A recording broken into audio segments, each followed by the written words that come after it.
Namaste and welcome, beloveds, mighty companions and bearers of the holy light of God. What could be a better function than this? I'm joining you from Vicky Poppy's house in Quincy, Massachusetts. And we're setting up a live stream to YouTube to test it, to see if we can put these right out onto YouTube. And I have a beloved mighty here who's joined with me, so I'm going to let you see her so you can say hello. And I think a few more may come sit, maybe. So we'll just see. We're just in the prayer here with Jesus. I'm so grateful for these light circles. It's so much joy, these light circles that we've been having twice a day, and to be with mighties here at Vicky's house. And so much devotion to God. And we're told in the beginning, okay, you're going to have mighties, but you just don't know, do we, until they start showing up what it really means to be in holiness together and to be the bearers of light and what's true. Only this light. So these light circles are given so that we focus on infinite being first.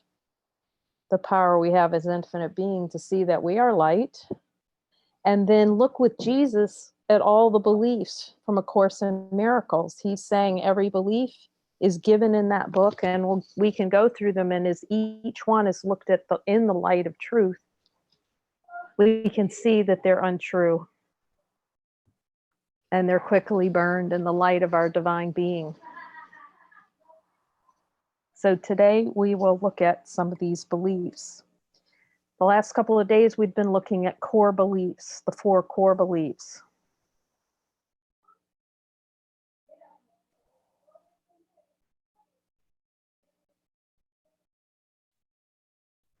So I'll just review a couple that we looked at a few days ago to ask Jesus. And basically this is focusing on the light first of infinite being, that we are the only thing that's shared, the only thing that's true. And then asking Jesus to hear his voice tell us whether or not in below our level of awareness, these beliefs are still in the subconscious mind, so they can be brought forward to be given over. So from the Course, he says, you believe you are here in this world. Jesus. Are there any beliefs left in the subconscious mind that I'm here in this world? And if he says yes, we're just sit with that in the light of divine being. Show me another way.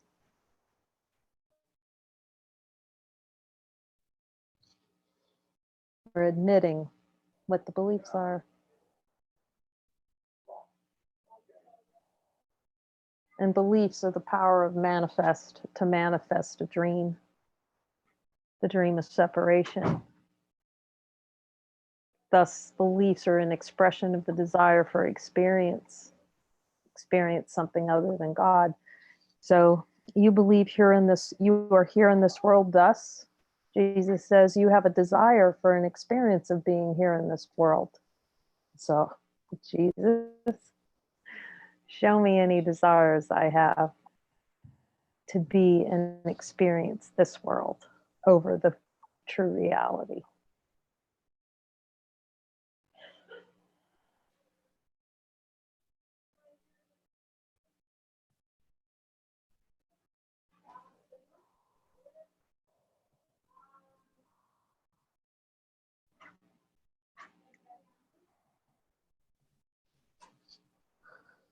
I'm willing to see it directly, this direct seeing in the light of truth.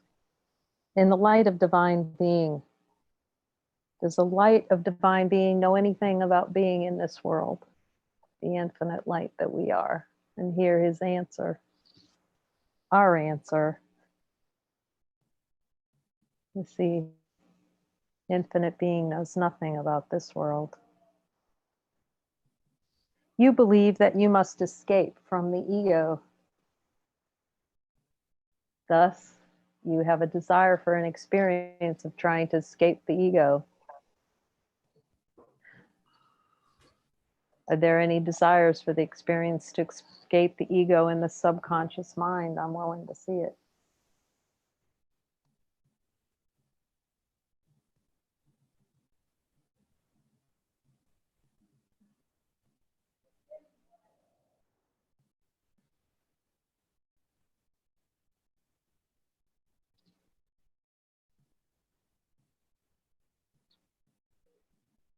Is there any desire below my awareness that I'm not trying to escape the ego, that I want to play the game of time, the game of denial of divinity? Is there any desire to continue and stretch out the game of denial of divinity? I'm willing to see it.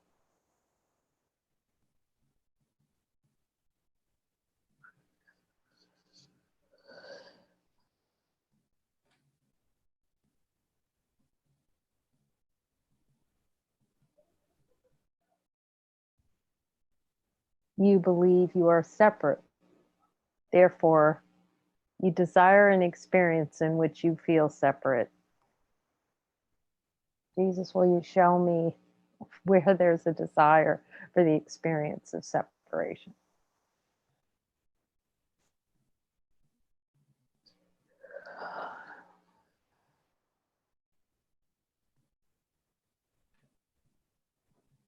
I'm willing to see it directly. This is the true power we have as infinite beings, to see and admit those denials. And in that seeing, that direct seeing in the light of divine being, no denial can stand before that. Can any denial in our direct experience as divine being stand before infinite light that we are?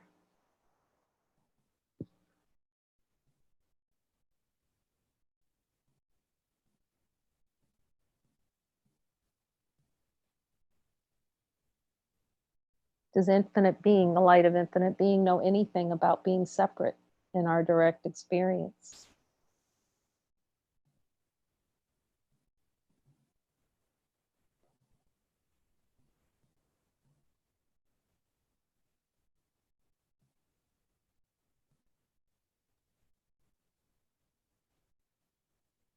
You believe that strife is possible.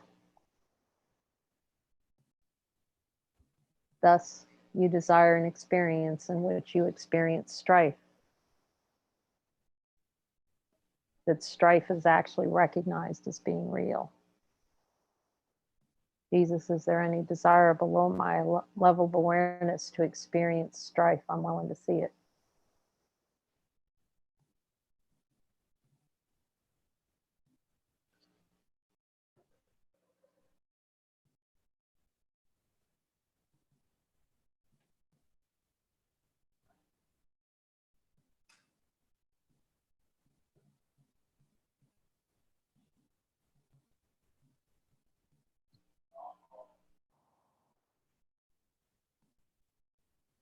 And in being present with that desire for the experience of strife, it becomes exposed really quickly how much it's really liked, actually. How much it truly is desired as experienced in consciousness, to have an experience of fight, of duking it out. And I lay any desire, any wish, attempt, a wish, it's wish fulfillment in the light of truth.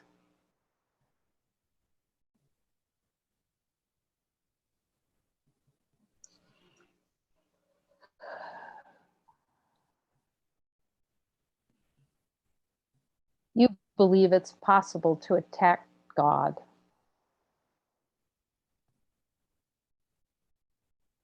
As Jesus says, you have a desire to experience attacking God.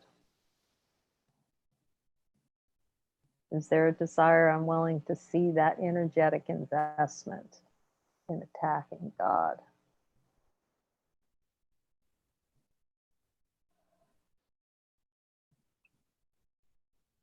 And place it gently in the light of divine being.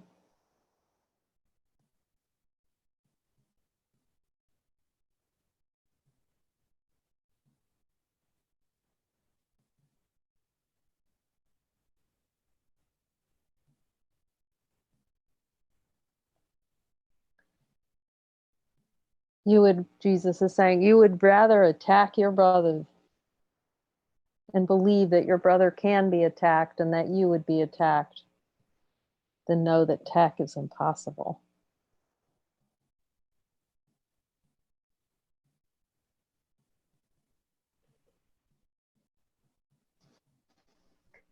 In the light of infinite being, the light that we share, that we come together to stand together in light, is in truth attack possible in our direct experience as light beings?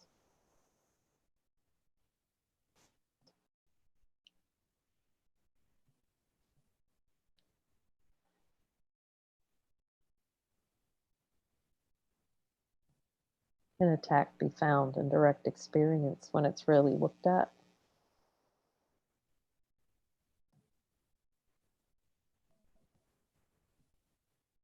Since there is only one, you have the desire for the experience of attacking yourself, for there is no other. I'm willing to see this. If there's any energy, desire for an experience of attacking myself, the smallest way, the smallest tension is attack.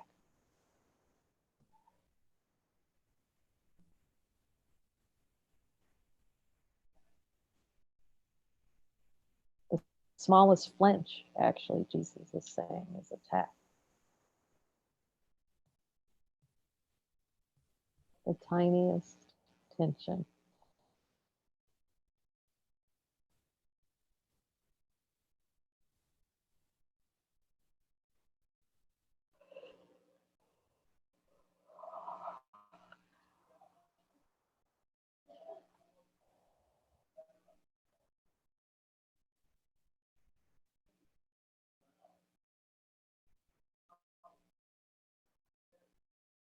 Jesus, will you show me any other investments, any other beliefs below my level of awareness that attack is possible?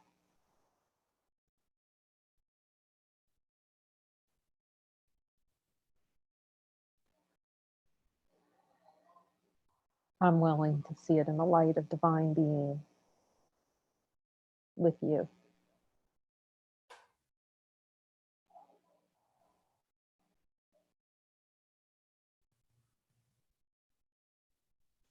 You believe God will retaliate against you. Thus,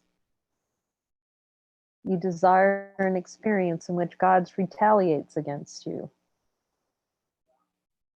I'm willing to see that desire for that experience. Jesus, does that retaliation still, desire for it still exists below my level of awareness? I'm willing to see it directly.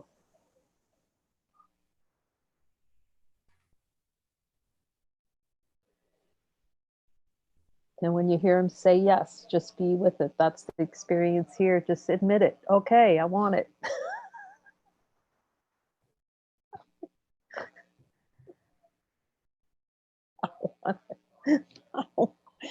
I want to have that experience of feeling like God's out to get me. And just see that in the light of divine being. Is that true in the light that we share? Is the infinite light that we are retaliate in any way whatsoever? Can that be found in our direct experience as light beings?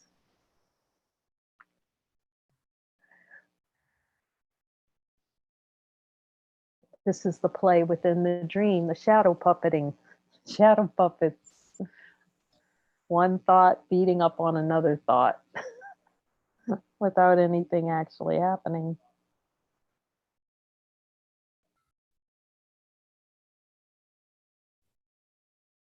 Jesus is saying, you desire a God of vengeance. The Old Testament, the God will get you. He says, you're enjoying that play within consciousness. Come home to me. Come home to me.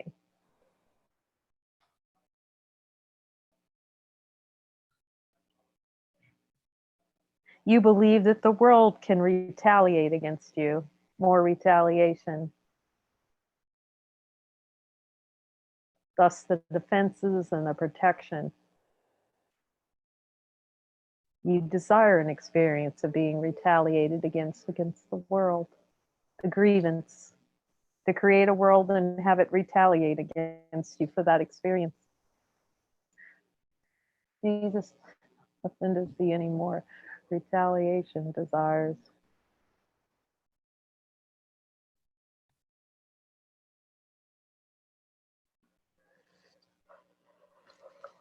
And let those just bloom so directly into conscious awareness without guilt. That's really so beautiful in these light circles. No guilt.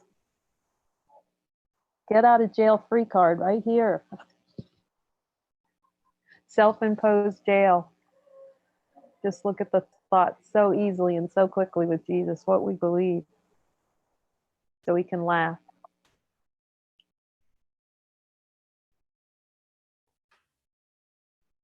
In the light of divine being, the infinite light that we are, does the infinite light know anything about retaliation?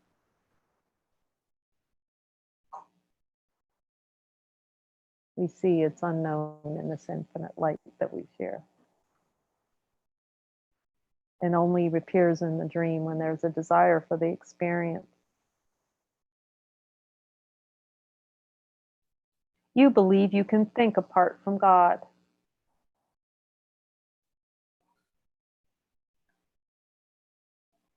Thus, you desire an experience of thinking apart from God, having other thoughts than God thoughts. The desire for unreal thoughts. That's a good one to look at. Jesus is there. And see that desire for thought. It's like that itch. We talked about the itch for thought. To be defined by thoughts. Just feel that desire. It's like a hunger. It's an itch. I want it. I want those thoughts. And then say, no, I don't really want those. I didn't make those thoughts.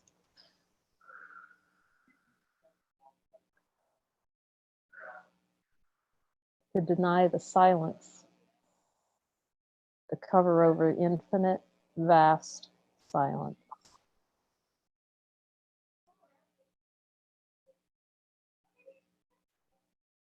I'm willing to see it directly. In the light of infinite being that we celebrate here,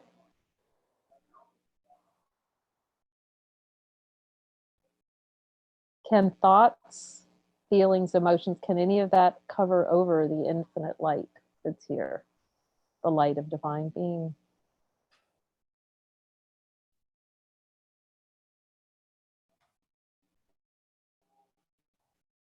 In our direct experience.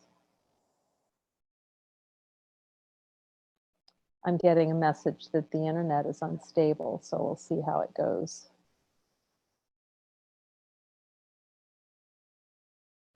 In the light of infinite in being that we are, this light, in truth, is it possible in our direct experience to think apart from God? Can the light think apart from itself? In our direct experience, and hear God's answer, hear Jesus as the answer in our hearts.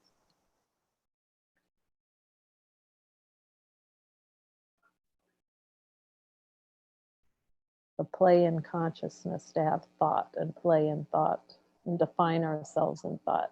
Jesus, is there any desire anymore in the subconscious mind to define myself through thought? I'm willing to see it directly. It's always fun when you think that you've really worked on something and you ask Jesus and he tells you, yes, you still have that. You still. That's always humbling. It's helpful because he goes directly to where it is, what needs to be seen. No waiting.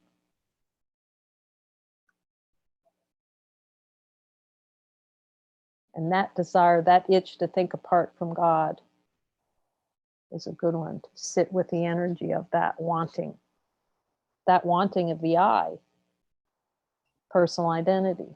Just feel that want for it. I want it. The want to be a person in a world.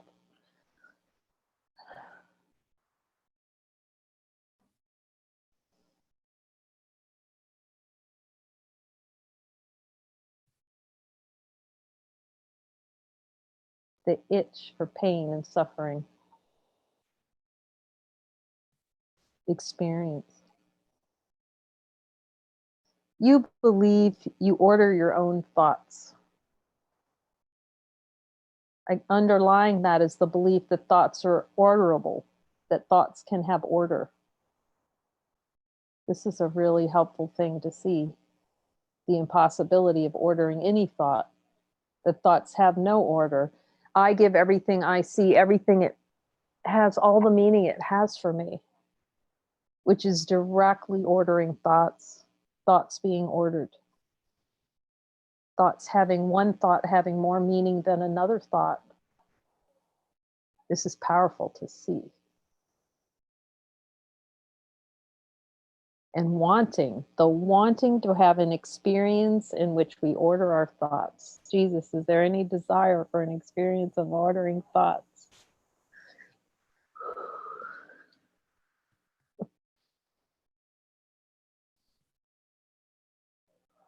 I'm willing to look at that one really directly.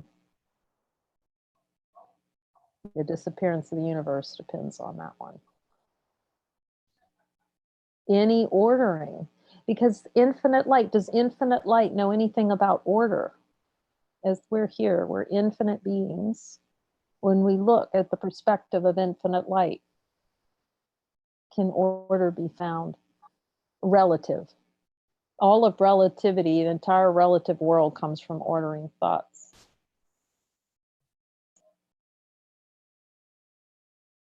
All objective experience comes out of ordering thoughts, one thought more than another. While we look in the light, does the light know anything about ordering anything? Indirect experience, can ordering something be found? Can something be more important than anything else? Does the light know comparisons in any shape or form? Infinite light that we are in our direct experience.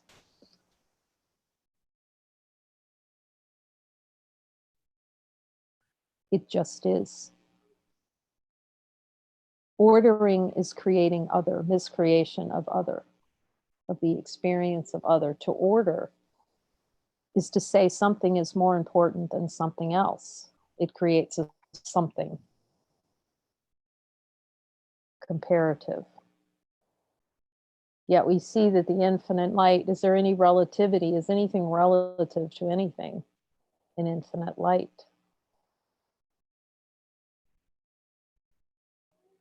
Ordering thought is the creation of a body.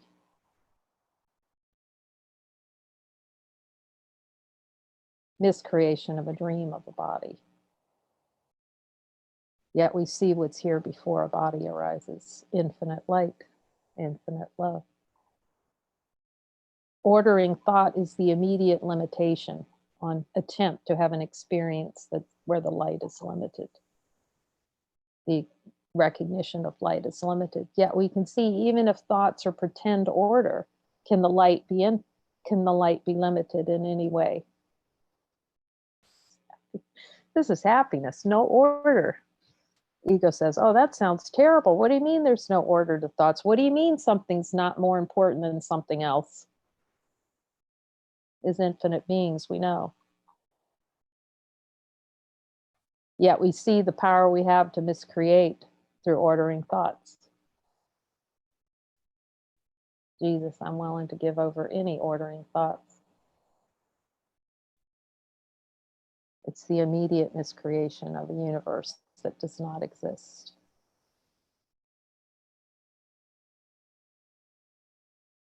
You believe God judges against you and that you will be found guilty.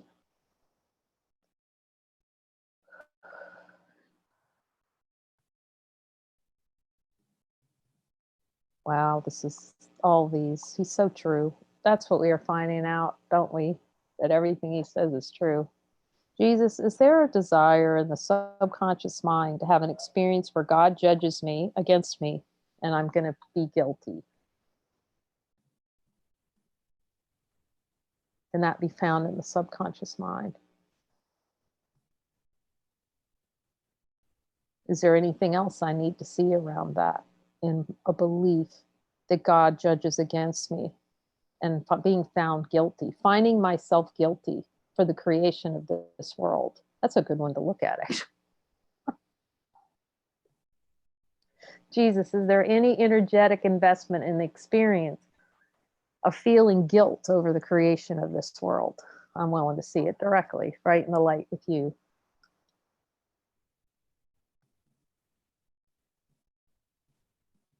Sometimes you find yourself breaking out in a sweat with these things. It's okay too. Is that energetic investment is given admission of the denial of divinity, the desire to actually have an experience of guilt. Because guilt is ordering thought. It's making guilt real. Even by using the word guilt, it's an attempt to make it real.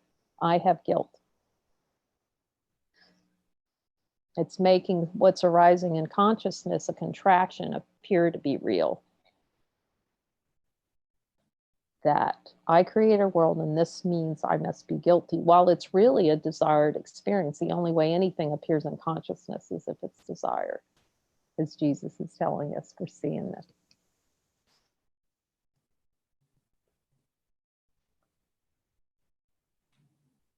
In the light of divine being, as we just place this sentence, you believe God judges against you and you will be found guilty. If we place this in the light of divine being, is it true?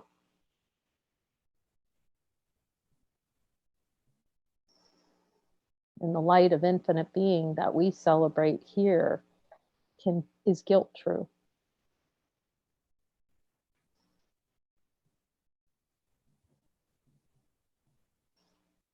This is the guilt-free zone right here. Light of infinite being. Infinite happiness.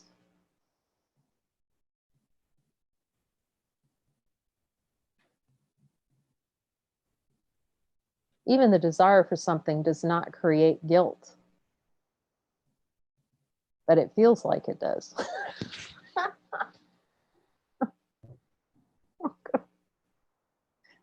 It becomes an experience in consciousness. Because desire is a desire not for a thing. It's not, it seems like it's a desire for a thing, for an object. I want ice cream. I feel the desire to have ice cream. This is really good where we're seeing what we're saying yes to or no to. We're not saying yes. We've talked about this before. It's just so helpful. Thank you, Jesus, for bringing this into my consciousness again to look at. See, it's so helpful. Because it always seems like it's a yes for an object. I want that object over there. And if I get that object, then I will feel better. We can see that play in consciousness, the if, the then. And it seems when this object seemingly comes to be eaten, or the experience that we anticipate happens, that, oh, we feel peace. But peace is who we are naturally, unrelated to objective experience, unrelated to whether we eat ice cream. So it becomes infinitely helpful with Jesus for here. The experience is to see we're saying yes to divinity. When Jesus says, and we ask Jesus, is it helpful for me to have ice cream now? And he says yes or no, and to follow that without question. Because it shows where our value lies. Does our value lie in objective experience of seemingly having ice cream, or in infinite being? Because I could see there was a time when it was like, oh, this will be a little reward that Jesus is going to give me, which is a trick of limited egoic-based consciousness, that, oh, now I get the rewards of having ice cream because I was good over here. And infinite being doesn't work like that. Infinite being is true to its own divine infinite nature, to pure happiness and joy regardless of what appears in form. So it doesn't get involved in if-thens and others and having ice cream. Like ice cream is not a future desire. It's not an if-then anymore. It's here. It might show up in consciousness in that moment. It might be tasted, it might be enjoyed, but there's no limitation in the experience of perfect peace, infinite joy, whether the ice cream is being tasted or not. Whereas the ego would turn it into something that happiness depends on this XYZ ice cream experience. And this has been so powerful to see with Jesus. Again, what we're saying yes to. He's not saying yes or no to ice cream. He's saying, see where ice cream or some other object in consciousness is invested in as a means for happiness, to deny that happiness is in total divinity is available now. It's like, thank you, Jesus. It's powerful.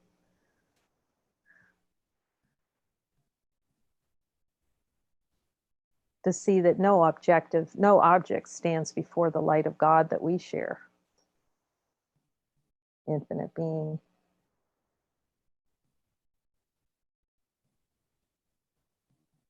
That we're not subject to the play of our own delusions. That's why for here, the experience is following that light is everything.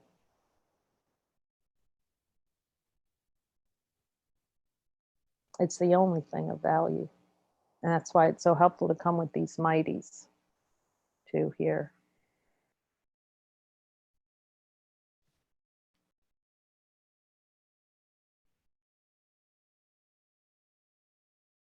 Thank you for this joining in the holy light of God to look at beliefs.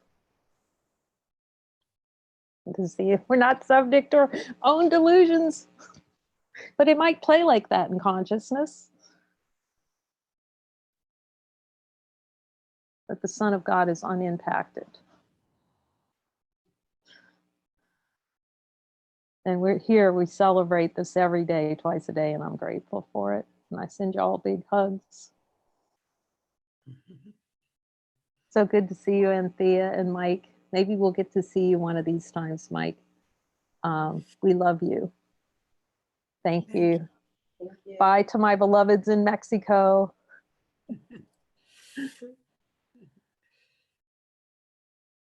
Turn this off.